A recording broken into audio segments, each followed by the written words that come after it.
Hey, everybody. I don't know. So this is new technology for us. For those of you who don't know me, I'm Stephanie Lind. I'm the founder of Elohi Strategic Advisors. Welcome to our community. Um, this is the second Fireside chat. I'm excited for this one, maybe a little nervous as well, because Dave and I are, let's just say that we're both a lot. Fun. Fun is what I meant. Um, so I think at some point we're going to be able to let you like pop in and ask questions. But in the meantime, if you have a question, click the little question mark or chat button and throw it in there. We'll answer it as we go. But oh, hey, Dad. Oh my gosh, your kid is here. That's hysterical.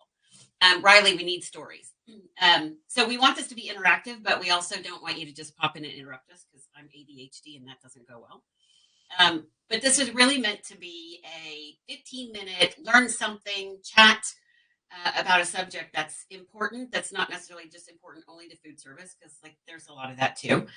But I have with me Dave Tier, who is a sales coach that actually has worked with the sales team at Elohi. And he's my people for better and for worse. And we were just chatting about kind of all the things that come at salespeople. And a big one right now, everybody's hearing about it, whether you want to or not, it's AI.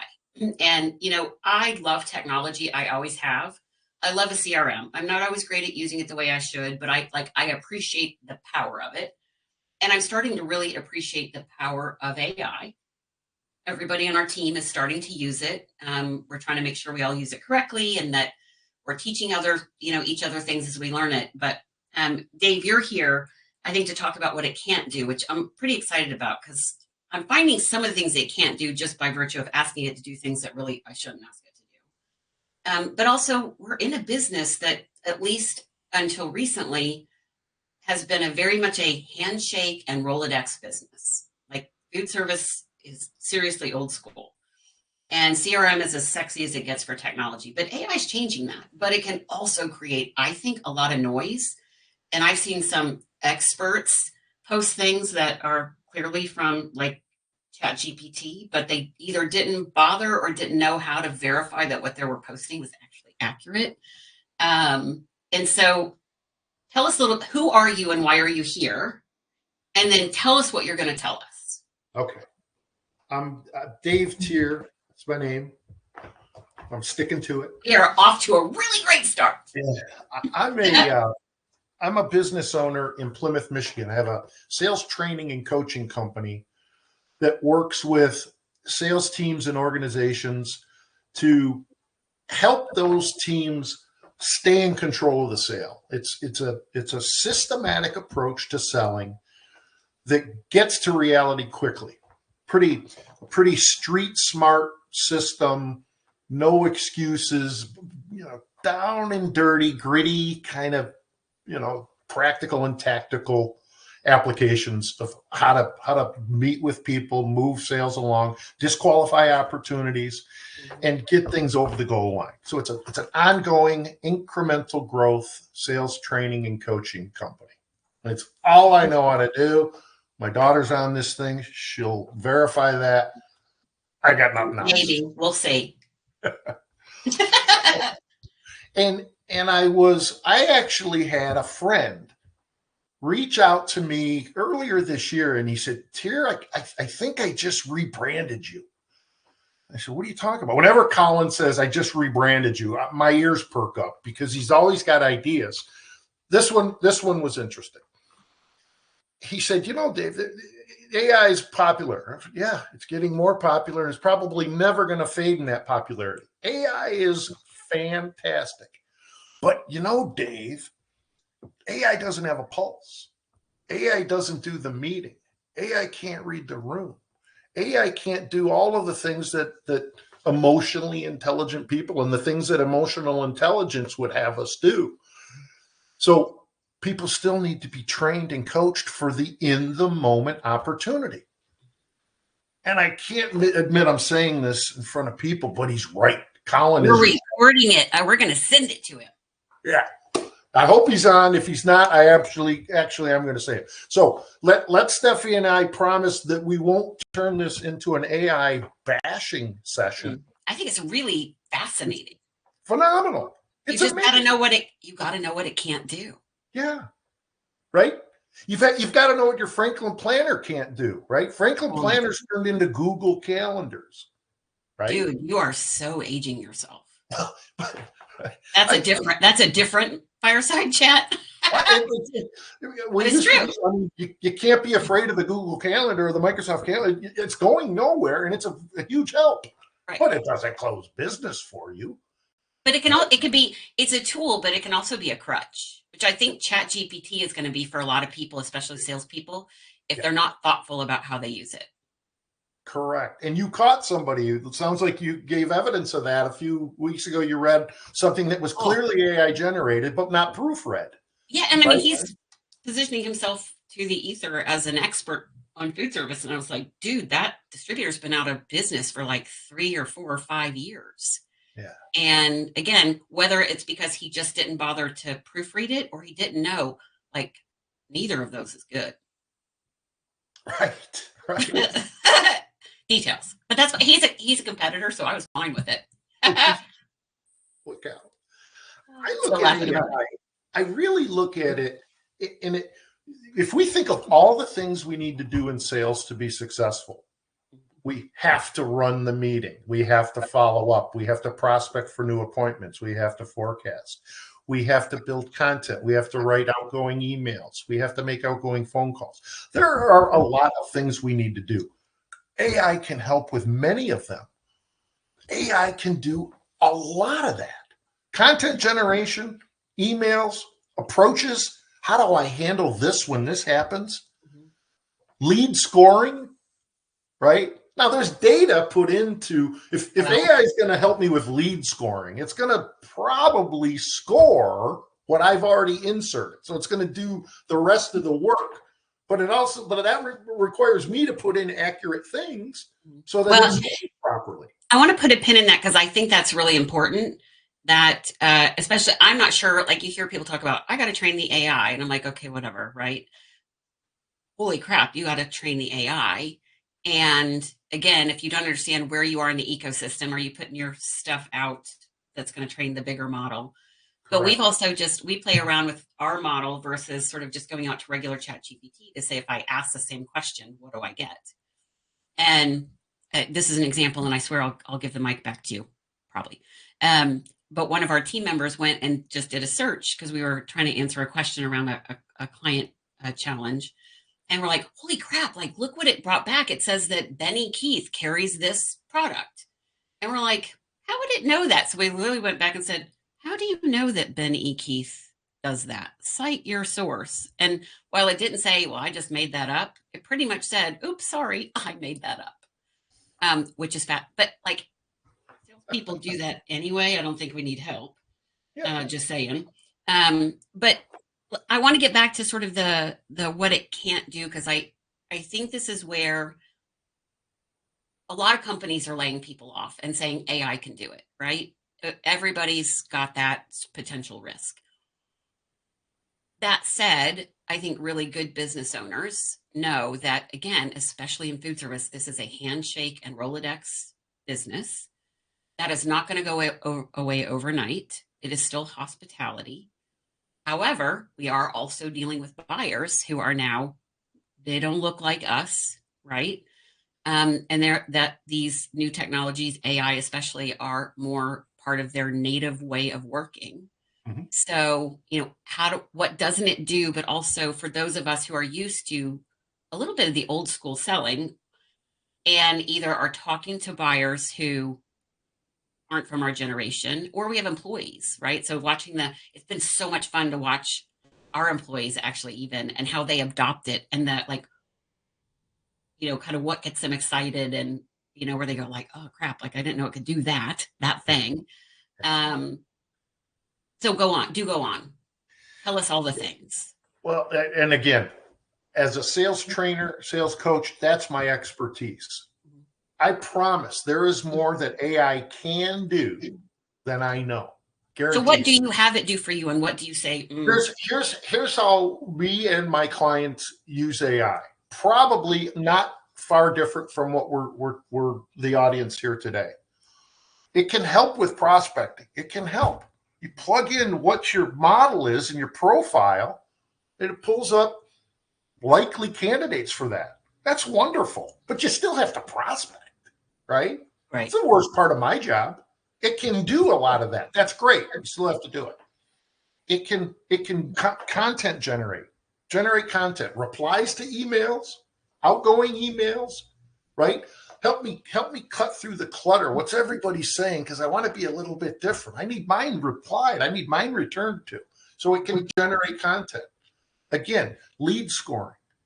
But I want to come back. I agree. I think we have to be really, because I've spent a ton of time thinking about AI and implementing it, but in a way where there's not an issue with our clients' confidentiality or ours, right? So there's and I'm going to use Chat GPT, but the other piece of this is there's so many different kinds of AI, right? So Perplexity is for deep research. I don't ask Chat GPT if I'm doing like research. I go to Perplexity. I'm Gotcha. using Readwise to collect my reading. So in some ways, while it can help you do a lot of things, it's also a little bit going back to when we started getting email and cell phones and CRMs where like, oh my God, I have all this technology. Now I'm trying to figure out how to put it together. Right. Yeah. But the point I want to make is, especially if you work for someone else or you have clients, it's important that you understand the company policy. But there's a difference between your company's Chat GPT license and what you do personally. So if you just pull up Chat GPT and you're logged in as yourself or not logged in at all, whatever you put in there, it's going out to kind of the model, which theoretically is everyone. Correct. So one of the things I would say, one of the things it can't do is it can't use its judgment to know what you should actually be putting in to the system. Very good.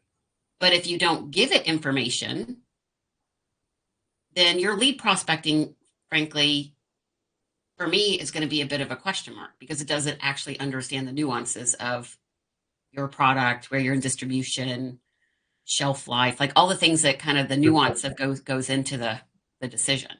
Good point. Good But point. Very good point. I think it has so much potential for salespeople to make us more productive. But man, I can see a lot of people using it to just a little bit be lazy in how they think about their work. Well, think about this. Think about the salespeople that you've worked with, your companies. When it comes to, and we're talking about the topic right now, I'll say it. If I had one reason that I've noticed over the years that salespeople get out of the business and they're not successful, they don't realize the time it takes to find new business. It's not a flattering activity. Mm-hmm. The rejection that comes with it is so great that most people can't stand that, right? Most people in their careers don't have that, right? If I'm an accountant and I put the debits on the credit side and move a decimal point and make a mistake, if I do that once, I'm going to get my hand slapped. If I keep doing that, you'll go to prison because you're an accountant. Yeah. Salespeople can make 7 of those mistakes a day and still come back tomorrow and do their job and be successful doing it. It's a very interesting dynamic. Salespeople have a lot of free passes out there, but in a way, it's not that easy. You don't it's not. It is. Yeah, anybody on here who thinks sales is easy, please self-select yourself out because we disagree. So one of the things that I use it for that's been really helpful is if I have a complicated issue that I'm trying to distill into an email, I struggle because I'm a storyteller. I like to tell the story. But also if it's a hard situation where you're either delivering bad news or you're pushing back on someone that, insists on doing something that's just a bad idea, right? Or they keep saying it was this way and you're like, no, it wasn't, it was this way, right? Those kinds of emails are really difficult to write because you have to be so careful about how they might take the tone. Correct. And so what I love about AI, and by the way, I've installed Grammarly in mine. Mm-hmm. Oh, and I'm a good writer. Like I'm good at writing, but I write all day. And I've gotten to the point where, so one of the other things I use is called Whisper, and it allows me to dictate. Because sometimes, like after a call, if I have a half-hour call, I get a ton of information. I've taken my notes, but I really just need to do a recap for somebody on the team. And the process of sitting down, and it's not that the typing is hard, it's that for me to make it professional, make sure the spelling's correct, that I've captured the thoughts, that it's in the right flow. To write a good email takes time, Yeah. right? And so what it does, what I love about it is I'll say, like, I have 9 points, and I want you to make me sound like I actually know what I'm doing. But I want to be candid and direct, but I don't want to be an asshole. So can you help me write that? Because right now I'm feeling a little bit like the latter. And it never goes exactly as is, but what it does is it helps me in my brain parse, oh yeah, you know what, that probably, like I used to always love to use the per my last email, per our conversation, which somebody told me was very passive aggressive. And I was like, well, sometimes that's what you need, but okay. It does kind of help you pull out those pieces and then organize it, but you can't just send it as is. No. Who actually has a really good note on data privacy and settles. Yeah, but I would tell you, I still feel more comfortable being in our ecosystem. But more importantly, I don't want our employees out training the general model with or without those settings using client data. And I think for anybody that's in sales, that's a huge risk. Yep. So if nothing else, it's really important that if your company has a policy, follow it. And if they don't, then just be really, really smart, because you are using confidential information, whether it's your companies or their clients. You're right. You're right. I know. You're Right always that right. way. Okay, so what, and we need to probably wrap this up. See, 15 minutes is never going to work for you and me, but that's okay. We'll just do it again. So which AI things do you use? Like Chat GPT and ... Chat GPT, Claude. You ever use Claude? Yeah, I'm familiar with it. Yeah. Yeah, because they all do different things. That's the other piece. Claude's fine. Here's the problem. I could be all day on LinkedIn and just get into the weeds and never accomplish anything. One of the fears I have for sales folks is that they study AI, learn it, spend all their time doing it, and don't spend any time selling. Right? It's a discipline. But CRMs are the same way. I know. Pick one, use it, have time to use it, calendar block if you want, so that you know from then to then you're doing it, and then get off of it. Right. Because what moves the needle? Results. Yeah. Real life deals. Yeah. That for most businesses, and I hope the businesses in this audience require the answer is yes, whatever you're about to say. Face-to-face selling. Sell something. Face-to-face selling, reading the room, looking at a flinch, looking at somebody when they tell you what they're saying. They say, yeah, you've got a real good chance at this. Listen to what they say, but watch what they say. Yeah. It's two different movies. Yeah, it really is. That. How do we do so well with just phones? We couldn't see anybody.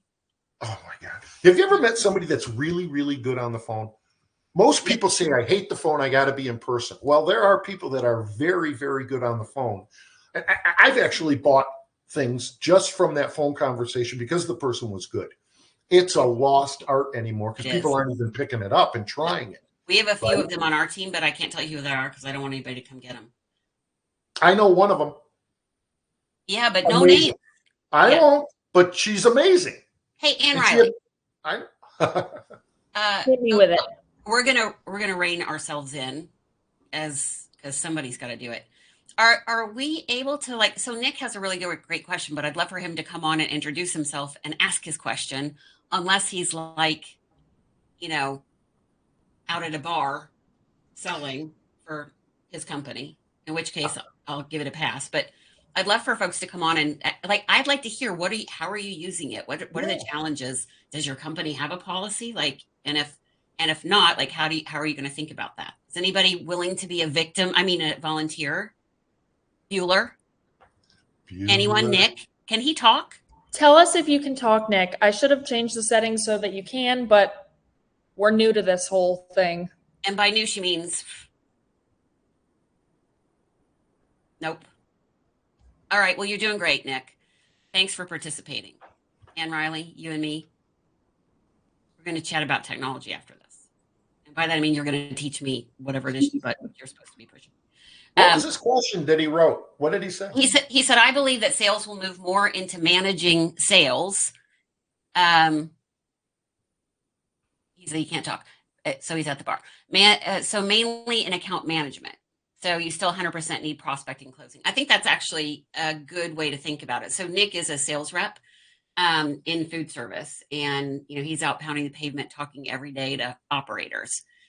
And I do think there's an interesting dynamic in food service, especially now, where so many folks, especially if they grew up with the bigger companies, like if you were at a PepsiCo, like I was, like you had the contractor, you didn't. And the people who went and got the contract, the new business, like that was a very small, very select team. Everything else was just account maintenance. So, I would say for those of us who are truly hunters and like to do the prospecting of new business, I think AI cannot replace us. I do actually think that's an art. But account management, there's a lot that AI can do for account management. All the administrative tasks. Just think about that. Yeah. Wonderful application for that. Yeah. Great for that. Right. So has anybody out there done a lot for building prompts? Because this is what I'm trying to do. So people, yes, I think people, exactly. So what Ashley posted was, so people equal hunters and AI equal farmers to some extent, because the farmer's still going to have to go and you still have to have your top to tops and your quarterly meetings. But I think there's a lot more administrative work regularly that doesn't change in the kind of the farming or business management versus, and that just might be me tooting our own horns, because what we do is hunt for people. But I do think that, to your point, a lot of what hunting is about is going to the conference, shaking hands and kissing babies, and kind of putting the nuances together. And it's not just talking to prospects; it's talking to your network, right? And kind of what are the patterns. But I do think that that's the case. Anyway, any other questions or comments from the peanut gallery? Anyone? Bueller? All right. Well, I'm probably gonna do more of these sessions on AI and sales and marketing and sales ops, because I think it's an important topic, and it's something that, again, we're exploring a lot here at Elohi, with the big thing being, what is the right balance of AI versus our own critical thinking, and how do we use it in a way that doesn't take away what is our mojo, right? Which is having the conversations with our clients, right? So yeah, and again, for me, what I'm doing is I'm trying to test different platforms for specific use cases, but also not overwhelm myself with a million new technologies, because that's the challenge, right? But there are some things like Perplexity for search, for actual deep research, much better outcomes than ChatGPT. Now, ChatGPT continues to grow. So again, it's one of those things where I continue to sort of do it in both just to see what I get back. But yeah, I think it's really fascinating. And then all the CRM companies are adding AI in. Well, everybody's adding AI into everything. So first of all, just make sure you read the consumer, what you're signing up for. Because sometimes I'm like, yeah, no, I really don't think you need to have all of that information. But I think there's going to be a lot of noise, and I think the hard part's going to be continuing to learn about AI and use it, but also not have it, to your point, overwhelm you to the point where you're just down a rabbit hole and didn't get anything done. Yeah. Hear the noise, but don't listen to it. Yeah, because again, especially if you've been selling for a little bit and you're good at it, part of what makes you good is that you're good at the signals, and the signals aren't obvious, right? It's back to our lizard brain, which if you don't know what that is. Soft skills. You nailed it, Stephanie.